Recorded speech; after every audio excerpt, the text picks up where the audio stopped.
zimekuwa nyingi sana Husna Abdul, lakini moja kati ya taarifa ni mwanajeshi la polisi mkoani Tabora limemkamata mkazi wa mtaa wa Mbagala A katika wilaya ya Igunga kule mkoani humo, bwana Daudi Delimu mwenye umri wa miaka 49 kwa tuhuma za kujifanya yeye ni ofisa wa jeshi hilo. Na wanasema Delimu alionekana kupitia picha mjongeo iliyosambaa kwenye mitandao ya kijamii ikimuonyesha akimwomba msamaha makamu mwenyekiti wa Chama cha Demokrasia Maendeleo Chadema Bara John Heche kwa kile kilichotajwa kuwa ni kuzuka kwa vurugu kwenye mkutano wa hadhara wa chama hicho. Na zile video klipu Husna zilikuwa yani zimetembea sana katika mitandao ya kijamii kwa maana kuonekana kwenye vurugu zile kwenye mkutano ule wa Chadema, na watu walikuwa wajui haswa nini ambacho kwa kinachoendelea. Na unaona bwana Richard Kitole anatoa ufafanuzi kupitia YouTube, kurasa wetu wa YouTube live kabisa, anaonyesha hiyo tukio lenyewe, huyo bwana akiwa anamuomba msamaha na polisi kuja kutoa ufafanuzi kwamba unavyoingia katika masuala ya kuingia kama wewe ni msemaji wa jeshi la polisi, ili hali hauhusiki wala hauna mahusiano, unakuwa unakiuka taratibu kwa mujibu wa sheria. Ushanifahamu Husna? Sasa ndio maana kamanda yupo hapo ambaye alitoa ufafanuzi kuhusiana na tukio hili. Kamanda polisi wa Tabora Richard Yabwao ambaye anatolea ufafanuzi kuhusiana na tukio la bwana, na kama unavyoona hapo ndio bwana ashakamatwa anapelekwa katika kituo cha polisi. Nazungumza hivyo kutokana na mwenzetu Richard Kitole anavyoonyesha mambo yanavyotaradisha katika ukurasa wetu wa YouTube. Pitia huko. Hali ya usalama ya mkoa wa Tabora wake ni shwari na wananchi wanaendelea na shughuli zao za kujiletea kimaendeleo. Jeshi la polisi kwa mkoa wa Tabora limeona picha mjengeo iliyosambazwa kwenye mitandao ya kijamii ambayo ilibeba kichwa cha habari, mkuu wa kituo cha polisi Tabora amuomba msamaha Heche baada ya vurugu. Jeshi la polisi mkoa wa Tabora linawataka wananchi waipuuze picha mjengeo hiyo kwani ni ya uongo na yenye lengo la kuwahadaa wananchi. Jeshi la polisi mkoa wa Tabora halina mkuu wa kituo cha polisi Igunga wa aina hiyo, anaitwa Daudi Paulo Delimi ambaye ana umri wa miaka 49. Huyu ni mkazi wa Mbagala A wilaya ya Igunga. Mtuhumiwa huyu amekamatwa na tunaendelea kufanya naye mahojiano kwa sasa ili kujua alioshirikiana nao kuandaa picha mjongeo hiyo hasi na potofu na kuisambaza ili hatua stahiki za kisheria ziweze kuchukuliwa dhidi yao. Makusudio yalikuwa ni kupotosha umma. Kama unavyofahamu kwamba jeshi la polisi linao utaratibu wa kutoa taarifa zake, ambapo kwenye ngazi ya mkoa msemaji wa jeshi la polisi ni kamanda wa polisi wa mkoa. Kwa hiyo kilichotokea ni upotoshaji mkubwa wa umma na hatua stahiki zitaenda kuchukuliwa za kisheria. Mimi nikemee vikali watu ambao wanafanya udanganyifu huu kwa umma, na mtu huyu sio mtumishi wa jeshi la polisi ndani ya nchi yetu ya Tanzania, na hatua stahiki zinakwenda kuchukuliwa kwa maana kwamba amejifanya kuwa mtumishi wa jeshi la polisi. Memsikia kamanda huyo Richard Yabwao kutokea kule mkoani Tabora akitolea ufafanuzi kuhusiana na tukio hili. Na Husna, haya yamekuwa akijirudia na kujitokea kwa baadhi ya matukio haswa linapokuja kutokea masuala kama haya, watu kujihusisha au kujifanya ni maafisa usalama, watu kuvaa sare za jeshi. Kuna baadhi ya matukio ambayo yamekuwa yakionekana kwenye matukio kama haya. Sasa anapokuja kamanda kwenye kutoa ufafanuzi akiwaasa wananchi kupuuza kwa picha mjongeo kama hizo, huyo bwana akizungumza na kuonesha viashiria kwamba ni mkuu wa kituo cha polisi. Sawa sawa sawa. Lakini pia nimeona katibu mkuu wa Wizara ya Habari, Utamaduni na Michezo ambaye pia ni msemaji wa serikali, Gerson Msigwa, jana alikuwa akizungumza mambo mengi sana. Lakini pia tunakumbushwa kwa sababu tumeona kuna kesi nyingi, kuna watu wanakuwa nakamatwa pindi ambao wanatumia mitandao ya kijamii tofauti. Lakini nimeona wito wake pia kwa vijana kuhasa na kuwakumbusha kuweza kutumia mitandao hii vizuri. Kama wewe unasoma, kama wewe unafanya biashara, basi jaribu kutumia mtandao huu kutangaza biashara. Wengi wanaofanya hivyo ni wanafunzi wa ili uweze kufanya biashara yako. Hapa tunaye Husna Abduli, mwanamke mjasiriamali, mfanya biashara wa kanga zimerudi. Yeye mwenyewe anakuwa na uthubutu wa kusimama na kuanza kutangaza biashara zake kupitia katika mitandao ya kijamii. Na mimi naamini kabisa watu wanataka kuone wewe mwenyewe. Kuone mwenyewe. Na matumaini yangu kwamba wewe unajitahidi sana katika upande huo na biashara yako inakwenda sana tena. Hata mimi upande wa pili wenye biashara yangu ya sanaa huwa na posti sana biashara yangu, kwa maana matangazo kwamba leo linalia huku Goba, leo linalia huku Stanjoy, mara leo linalia Hawaii pale Baruti, leo linalia The Doctors, unashanifahamu na vitu kama hivyo. Sasa hiyo inakuwa ni faida sasa ya kutumia mtandao kwa maana ya kurasa za Instagram, Facebook, mitandao ya X na kadhalika, kwa maana kuitumia vizuri. Sasa nimeichukua hii Husna kwa sababu ya mara nyingi sisi vijana tuna biashara, tunajiongeza. Kwa hiyo basi natupasa pia tuitumie vizuri, kwa maana kuweza kukuza biashara zetu zaidi. Nalo lizungumza hili lilizungumzwa na msemaji wa serikali Mheshimiwa Gerson Msigwa. Hii ni sehemu, haya ni machache kati ya mengi ambayo alikuwa akifafanua kuhusiana na swala hili. Kwa wanafunzi kwenye shule kusoma, kupata ufaulu mzuri, kufanya vizuri kwa kupata taarifa nyingi kutoka kwenye mtandao.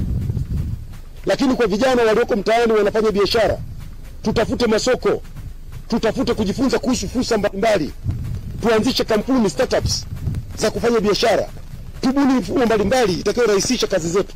Hiyo ndio faida ya kutumia mitandao vizuri. Ukitumia mitandao vibaya, sheria ipo na mamlaka na vyombo vipo vitakupata. Hasa wakati mwingine unaona vikampeni havina mbele wala nyuma. Nikisema wazee Msigwa ametusemea maneno makali, lakini ninachosema vijana tutumie mitandao kwa njia za kimanufaa. Ukifanya makosa tutakupata.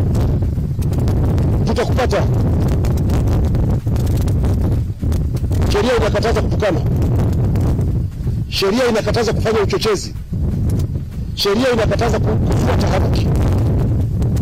Sheria inakataza kudhalilisha. Tumeanza kuona kwenye mitandao watu wanafanya makosa haya. Sasa naomba niwaambie vijana, hakuna atakayefanya makosa haya akabaki salama. Tutakupata.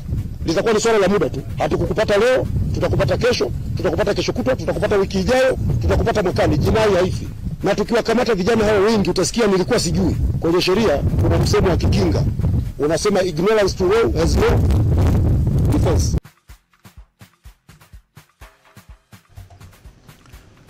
Ujumbe kwa vijana, lakini pia ujumbe kwa jasiriamali. Tunavyokumbushwa kuhusiana na mitandao ya kijamii, tuitumie ipasavyo. Swala la kupatikana liko pale pale. Nafikiri wakati mwingine mtu anapokuwa pengine yuko mbali, yuko mwenyewe anajipostia na nini, anaweza asiamini kwamba hichi kitu wakati wote anaweza akakamatwa. Mtu anakuwa hawezi kuamini. Mwingine anahisi labda nitatupa tu laini. Lakini popote ulipo utapatikana. Hiyo ndo kauli ya kushikilia, ndugu zangu. Ndo maana yake. Na hapa dawatini usifanye jambo ukahisi kwamba unaweza ukafanya chochote. Utapatikana. Afu tena watu wakishapatikana wanaanza kutia huruma. Mimi hata sijui ya mambo yanakuwa vipi. Na wewe pia Husna ni shahidi. Tulishawahi kushuhudia wale mabwana watuma kwa namba hii. Walivyokamatwa. Walikuwa na hali gani? Yaani muonekano ni kama wewe ukiwaangalia unaona kama hawa wanasingiziwa. Utaki kuangalia mara mbili? Unaona kama wanasingiziwa. Watu wanatiaga huruma baadaye. Si hata inakuaga vipi? Utapatikana. Lakini kubwa zaidi tuitumie mitandao kwa faida yako. Kwa faida yako. Ndio. Sawa, lingine muona msanii wa maigizo, msanii wa filamu, tamthilia, Sophie Jua Kali. Unaye Sophie? Sophie naye. Nimeona amekuja kwa Tanzania kubwa zaidi akiomba msamaha. Nilijua tu. Kiomba radhi kwa baadhi ya picha, kwa baadhi ya video clips ambazo zilikuwa zina maneno yake. Na ametoa ufafanuzi kwamba haikuwa akili yake, hakuwa sawa, alikuwa ametumia mvinyo, na ndio maana aliweza kuzungumza maneno yale ambayo alikuwa ameweza kuyazungumza. Kazungumza maneno gani? Labda kwenye radhi, kwa sababu pia alizungumza kidogo. Yeye alisema kwamba ana mahusiano na mume wa mtu. Ni moja kati ya kauli ambayo alizungumza. Alisema yeye ana mahusiano na mume wa mtu. Ili hali katika masaisho yake alisema yeye ni mtu ambaye yuko single. Kwa hiyo asubuhi sasa. Kulivyokucha. Kulivyokucha akasema kwamba yeye katika ule usawa, utimamu wake, hayupo katika mahusiano, yeye yupo single. Lakini pia wale walioalikwa katika shughuli, aliwaambia naona katika mazingira yenu hapa kuna mtu anatoa harufu ambayo haina ustaarabu. Wale waalikwa ambao walialikwa aliwaambia. Sasa unajua Husna, watu ambao umewaalika wewe wanakuja kwa ajili ya kusupport na vitu kama hivyo. Wanakupenda, wanakusupport kwa vitu ambavyo wewe unavifanya. Alafu wakija katika mjumuiko ule, sasa wewe tena wale watu walokuja unaanza kuwapa habari ambazo zinakuwa sio mstahabu. Kwa hiyo ilikuwa kidogo kuna utatizo. Kwa hiyo sasa baada nafikiri kuamka asubuhi na uzima unapopatikana, akaona alichokifanya na kilicho, nafikiri watu walimtumia vile vile. Baada ya kuiangalia vizuri. Anajiuliza huyu mimi? Ushaelewa Akaona hii sio mimi. Nimekosea. Hapa nimekosea. No. Lazima nirudi kwa Tanzania mapema kabisa kwa haraka niwatake radhi. Na hii ni sehemu ya radhi yake akiwaomba wa Tanzania mweze kumsamehe. Hakuwa yeye hakuwa sawa. Alikuwa na mninginio. Habari zenu, kwa majina naitwa Asfaumali, wengi mnanifahamu kama Sophie. Niko hapa kuomba radhi mashabiki zangu na Watanzania wenzangu. Jana ilikuwa birthday yangu na nilifanya interview kadhaa, na kama mnavyojua mtu ikiwa birthday yake kuna namna mtu anafurahia, lakini mimi jana kabla ya kwenda kwenye interview nilikuwa nimekunywa kidogo, nilikuwa nimelewa. Kwa hiyo nilienda kwenye interview nilikuwa tayari nimelewa. Kwa hiyo nikaongea vitu ambavyo sio vizuri. Kwa mfano nilisema kwamba mimi natembea na mume wa mtu na amenivalisha pete. Naomba nikiri kwa wale Watanzania wenzangu na mashabiki zangu kwamba mimi sitembei na mume wa mtu. Mimi niko single, sijavalishwa pete ya ndoa, hii ni pete yangu tu. Ya pili nilisema vile kamkodi usikualika kwenye birthday yangu. Ninaomba radhi sana, ninaomba unisamehe.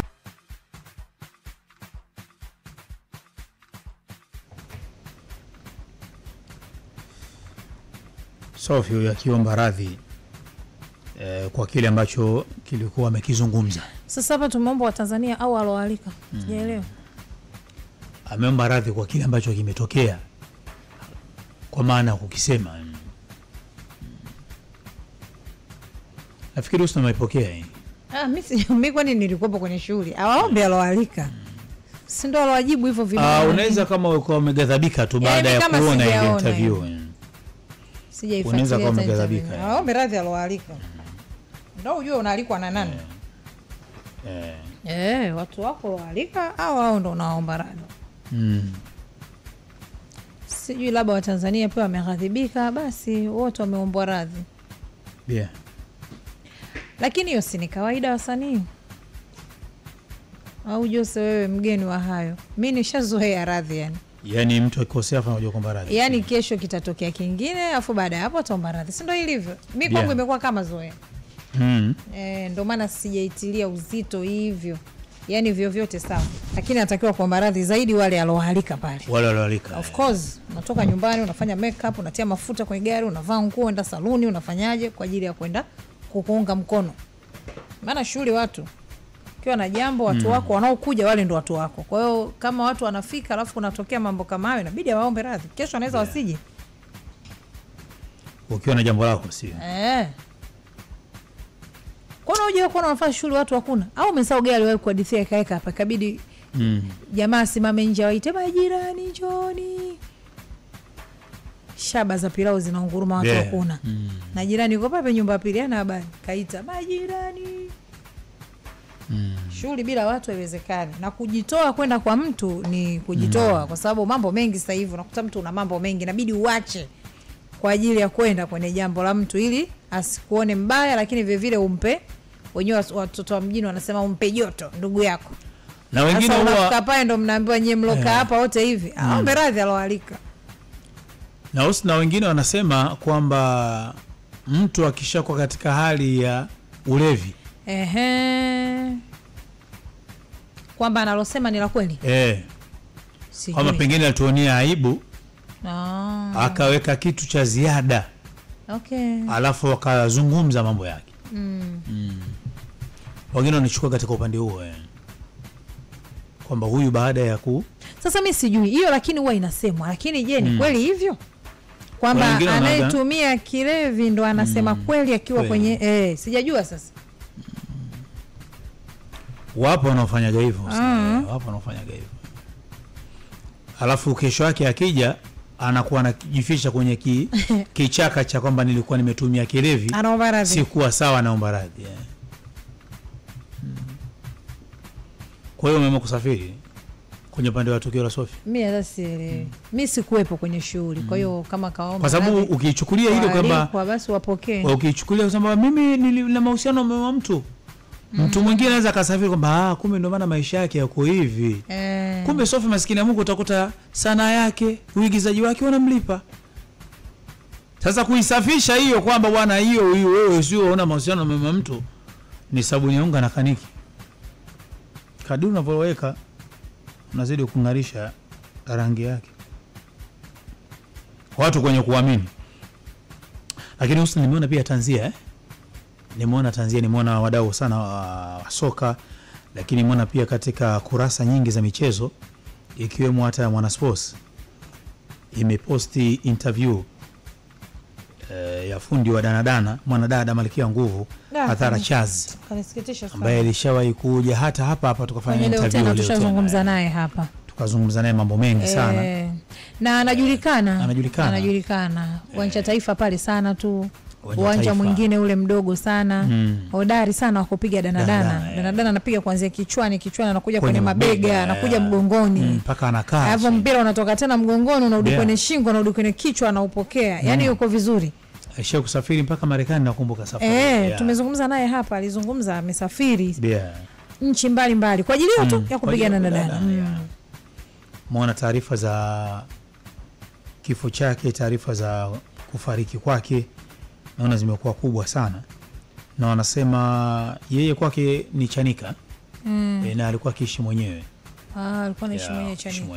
Na majirani walikuwa wanaona kama bana kuna siku kwamba 2-3 hawamuoni, na ndio ilipelekea mpaka wanda kugundua kwamba alipoteza maisha nyumbani kwake baada ya kugonga na kuchungulia ndani. Kwa hiyo kwa taarifa zaidi muona bana Hussein producer wetu bado anazidi kuangaikia na kuangalia kwa taarifa zaidi kutaka kujua nini ambacho kinachoendelea kwa sasa. Na anamtafuta mdogo wake ambaye amejitambulisha kwa jina la Mama Rayyan. Kwa hiyo atakapokuja na taarifa zaidi tutakuja kuwajulisha wadau wetu na wasikilizaji kuhusiana na taarifa ya kifo chake huyu Malkia Nguvu Athara Chaz. Tunasema Bwana alitoa, Bwana ametoa, jina lake limidiwe, apumzike kwa amani. Amen. Amina. Lakini pia jana nimeona timu ya taifa imecheza imecheza na Eswatini na kushinda goli 2-1. Lakini pamoja na ushindi huo nimeona imehitimisha safari yake kwa pointi 3 ikimaliza nafasi ya pili kwenye kundi C nyuma ya vinara Madagascar wakiwa na pointi 4 mbele ya Eswatini ambao walikuwa na pointi 1. Shanifahamu. Lakini kubwa zaidi nikamwona mchezaji ambaye anachezea KMC Ahmed Pipino ambaye alikuwa man of the match. Baada ya mchezo ule alizungumza machache. Kubwa zaidi ni kushukuru wachezaji, lakini pia namna ambavyo wadau wamekuwa kisupport team tangu walipokuwa kule South Africa kwenye mashindano ya ambayo ilikuwa imetamatika wao jana kwa ushindi wa goli 2-1. Namshukuru Mungu kwa mchezo wetu tumeweza kupata ushindi. Nashukuru pia kwa man of the match. Piga sana kwa wachezaji wenzangu na makocha, nashukuru kwa nafasi. Asanteni sana. Shot and clear. Na sio namshukuru sana kwenye safari yake. Kwa sisi ambao tumemfuatilia sana Pepino tangia akiwa Magnet akiwa Magnet Academy ambayo ilikuwa kikusanya vijana na huyu pia alikuwa na Joseph pia na Jose Junior naona KMC wamemsajili, anafanya vizuri na mpaka anachaguliwa kwenye timu ya taifa. Ina maana ni mchezaji ambaye ameonyesha kwenye kiwango kizuri na kiwango bora mpaka kuitwa kwenye timu ya taifa. Lakini ndio mashindano tamatika kwa ushindi huo wa goli 2-1, na kama nilivyosema basi timu ya taifa inajiandaa kwenye kurudi na kufanya majukumu mengine. Heavyweight. Naam. Mchezo jana ulifuatilia ule? Yeah, of course nimeufuatilia. Yeah, nimeufuatilia na unajua hii michuano kwa sasa ni michuano ambayo haituhusu sana. Naweza nikasema hivyo. Na hata nafasi yetu ya kushiriki ilikuja mwishoni baada ya Morocco kujiondosha kwenye hii michuano. Sawa sawa. Ndio na sisi tukapewa nafasi ya kunini. Lakini ni kwamba ni michuano ambayo ni kama yani kama naweza sio nitumie lugha gani? Ni kama kuindana fulani kwa sababu kundi lina timu 3. Umeona? Kundi lina timu 3. Madagascar, Eswatini sijui na ambayo ndio inajulikana kama Switzerland na Tanzania yenyewe. Sawa sawa. Kwa sababu mchezo wa kwanza Taifa Stars ilipoteza kwa bao 1-0. Manake mchezo wa pili na wale unajua wale Madagascar nao walikuwa wameshapata sare, kwa hiyo waliposhinda walikuwa wameshinda mechi ya kwanza, walipopata sare wakawa wamefikisha alama 4. Kwa hiyo anayefuzu katika kundi ni anayeongoza kundi tu na kwenda hatua inayofuata ambayo ndio ya nusu finali. Sawa. Kwa hiyo ushindi ule haukuwa na maana yoyote kwa sababu tayari Madagascar ameshajihakikishia nafasi yake kusonga mbele kwa sababu ameongoza kundi. Na hii inakuwa ni mara ya pili kwa sababu mara ya mwisho pia imewahi kushiriki ilikuwa ni mwaka 2017 kule South Africa na waliweza kufika mpaka nusu finali wakatolewa na Zambia. Kwa hiyo nafikiri ni michuano ambayo imetuongezea kitu kuelekea kwenye maandalizi yetu ya michuano muhimu zaidi ya CHAN ambayo tutaanza na Burkina Faso. Kwa hiyo nafikiri ni michuano ambayo imekuja kwa ajili ya kutupa tu maandalizi mazuri zaidi kuelekea katika michuano ya CHAN. Sawa sawa. Lingine jana tumeona CEO wa klabu ya Young Africa ambao wametikia wito pale TFF. Ndio. Nafikiri swala umelifuatilia na nimeona katika vilinge vya michezo sasa wanaichukulia kama imekuwa ni tamthilia kwa baadhi ya matukio ambayo yamekuwa yakiendelea, kwa maana ya zilianza malalamiko ya pointi 3, baada ya hapo ikawa ni kasi, baada ya hapo hatuchezi, tumeingia kwenye madeni. Ndio. Umeona na nilikuwa nikifuatilia na kujiuliza pengine sasa hii itakuwa ni afya katika soka letu, ili hali bado kuna michezo ya mwishoni ambayo inatakiwa kumalizia ili kumalizia ligi kwa ujumla, ili hali kuna matatizo na changamoto kama hizi ambazo zinatokea. Nini maoni yako lakini kwa kusaidia kwa wadau wa michezo hili ambalo linaendelea kwa sasa kwenye klabu ya Yanga kwa maana malalamiko na TFF, madeni na kadhalika linakuwa na tija kwenye soka letu, linakuwa lina afya kwenye soka letu, au kinacholalamikiwa kungetafutwa na aina fulani ya suluhisho ili tusiweze kufika, kwa sababu safari hii kwenye ukomo tunaona kabisa kuna mmoja kati ya wawili hao atakwenda kupata athari kubwa. Unajua hili swala kuna vitu vingi linatufunza by the way. Sababu hata jana wakati tunazungumza tulisikia, kwa sababu unajua issue ya madai kama jana Dawu aliposema, unajua kwenye taasisi kubwa kuna nyaraka za kwamba kuna malipo yalifanyika na malipo pamoja na madai kuna utaratibu wake wa kufuata. Sasa jana katika ile taarifa ya TFF kwa umma iliwaelekeza Yanga wao waweze kufika kwenye ofisi za TFF, sio kwa ajili ya kikao. Kwa jinsi nilivyoisoma mimi ile taarifa ni kwa ajili ya reconciliation, maana kwenda kuangalia unadai au unadaiwa. kupitia vielelezo au nyaraka zote muhimu za kuonyesha kwamba wapi unadaiwa, wapi unadai, ili waweze kufanyaje, kulipana. Lakini Yanga walipofika pale, kwa mujibu wa mimi taarifa nilivyoifuatilia, nimemsikiliza Clifford Mario Mdimbo ambaye ni afisa habari wa TFF, amesema Yanga walipofika hawakutaka kuzungumza chochote, bali walipeleka barua yao ya kusisitizia deni lao ambalo ni bilioni 226 ambayo tushalizungumzia. Lakini katika hilo swala nikagundua mambo mengi, kwa sababu katika madai ambayo Yanga wanadai ni pamoja na prize money, maana pesa yao ya ushindi ya kombe la shirikisho la CRDB. Wanasema wanadai milioni 200. Lakini katika kuangalia ni kweli hakuna sehemu yote ambayo TFF wamewahi kutangaza prize money kwa milioni 200. Hakuna, wala katika ule mkataba baina ya CRDB na TFF haukuwa na kipengele cha prize money. Jambo ambalo CEO alirudisha kwa waandishi wa habari. Kufuatilia kisha kwa waandishi wa habari kwamba nyinyi kuna sehemu yoyote ambayo mliona kwamba kuna prize money iliandikwa kwenye au kutangaziwa, kwa sababu ni jambo ambalo si la siri. Umeelewa? Lakini muda huo pia kupitia ile barua ya club ni kwamba wao wanadai milioni 200. Sasa hizi figure hizi za milioni 200 na wao pia sijajua wamezitoa wapi, kwa sababu by the way CRDB waliweka dola 100,000 ambao kwa kipindi kile ni kama milioni 255. Kwa hiyo ni kwa ajili ya uendeshaji wa ligi ya CRDB hiyo michuano kwa ujumla wake. Kwa hiyo sio rahisi katika milioni 255 milioni 200 aweze kupewa bingwa. Kwa hiyo sasa nafikiri solution haikupatikana, kwa sababu Yanga wao wamepeleka barua ya kusisitiza walipo ila pesa zao. Lakini pia kuna katika references za nyuma kuna barua niliona pia walipeleka kwa TFF kuomba pesa yao ya makato, kwa sababu kumbuka hii ada ya wachezaji wa kigeni iliongezeka kutoka kwenye milioni 4 mpaka milioni 8. Kwa hiyo wakaomba sehemu ya makato yao yakatwe kwenye pesa yao ya ubingwa, ambayo inakuja karibu milioni 48 katika ile milioni 50 ya pesa ya ubingwa. Kwa hivyo wote hatuwezi tukapata majibu, kwa sababu TFF wao wanakomalia kwamba Yanga wafanye reconciliation ya kufuatilia deni lao, aidha kama wanadai au wanadaiwa, kwa sababu kila mmoja anaamini yeye ndo anamdai mwenzie.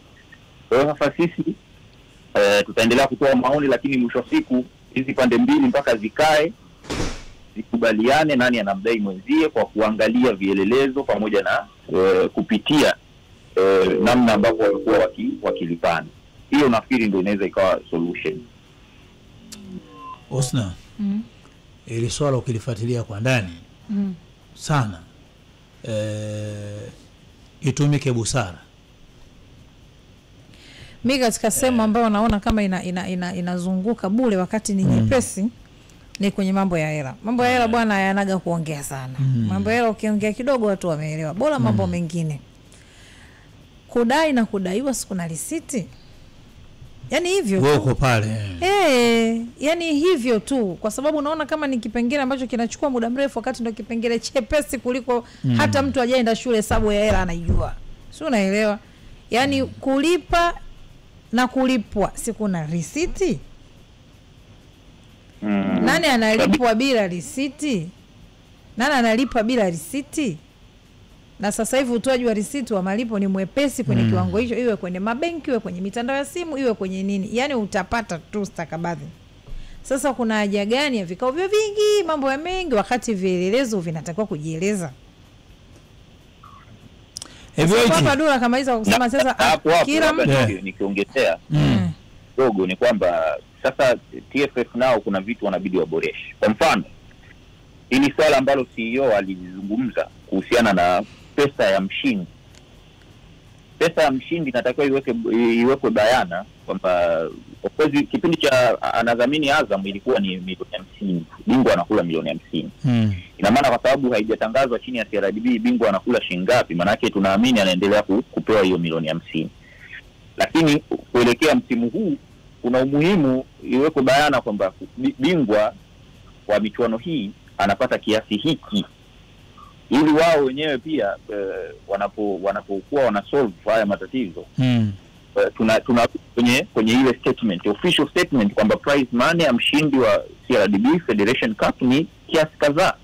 Kwa hiyo sisi tuliwakata hiki, na kielelezo hiki hapa na nini. Sasa kuliko hivi ambavyo sasa hiyo hela iliyokatwa, unasikia Dula, hiyo hela iliyokatwa hiyo, kwa mfano kuna hela ilikuwa imekatwa, sawa, akisi ina risiti, ndio sasa hapo shida iko wapi? Kama vitu vipo bwana, sisi tulikata juu risiti si hapa na nyie copy si mnayo.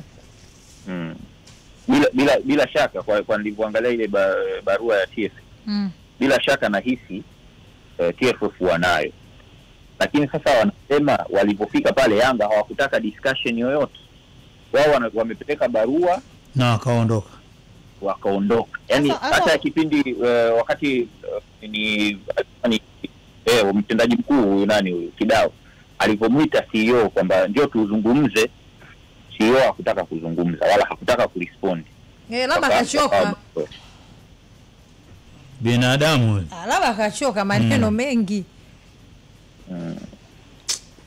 Vinaenda vinarudi. Ila Jose kwenye mambo ya hela kuficha. Tukirudi kwenye swala letu la dabi.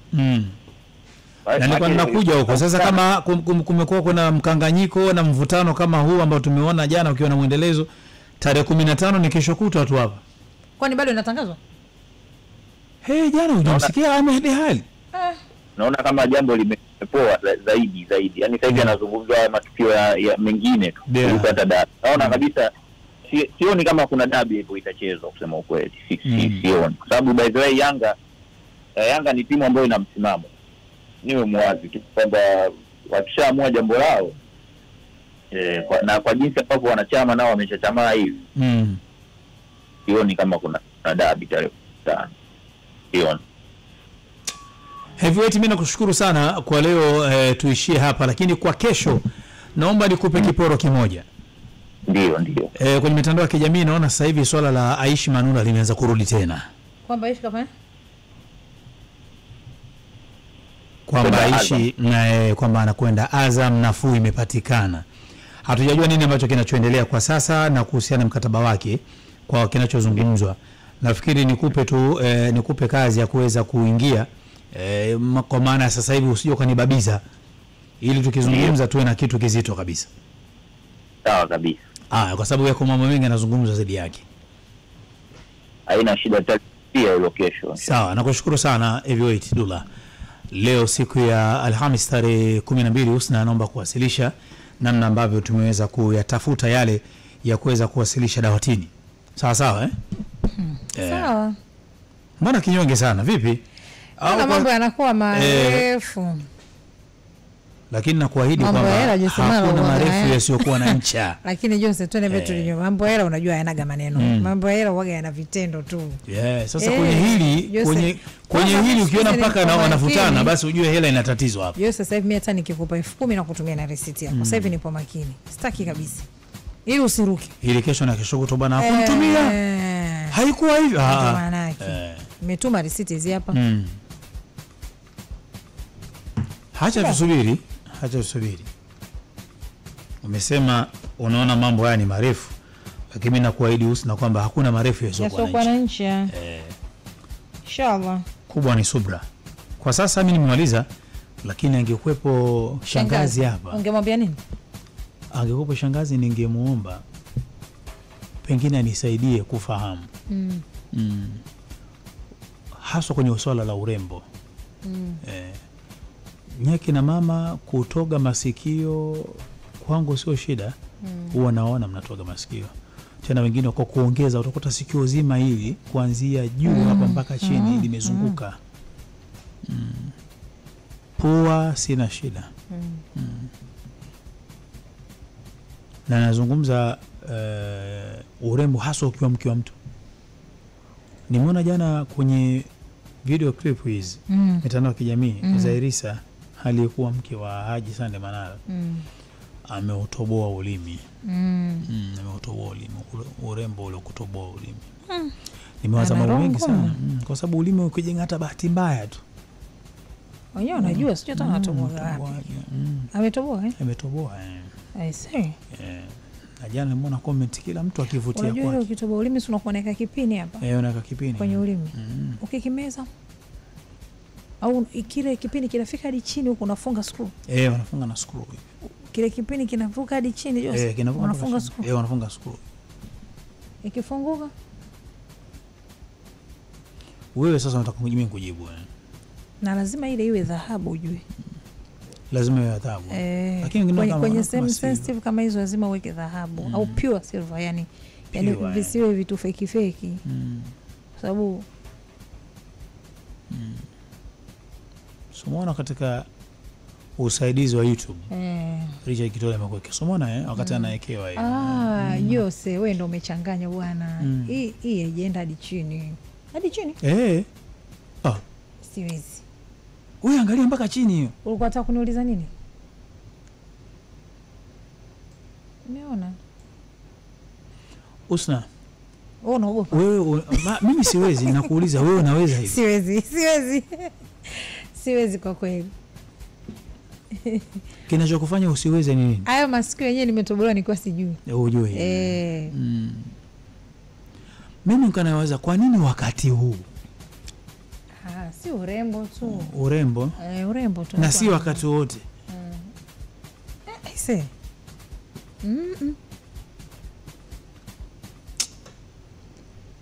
Wewe ukiwa kama mwanamke akiwa na kipindi kama hivi kwako si urembo? Au unaogopa? Nafikiri itakuwa ni tatizo, ni mwanzo wa matatizo yetu. Ladies and gentlemen, kila siku zipo zilizokiki. Asante kwa TAF.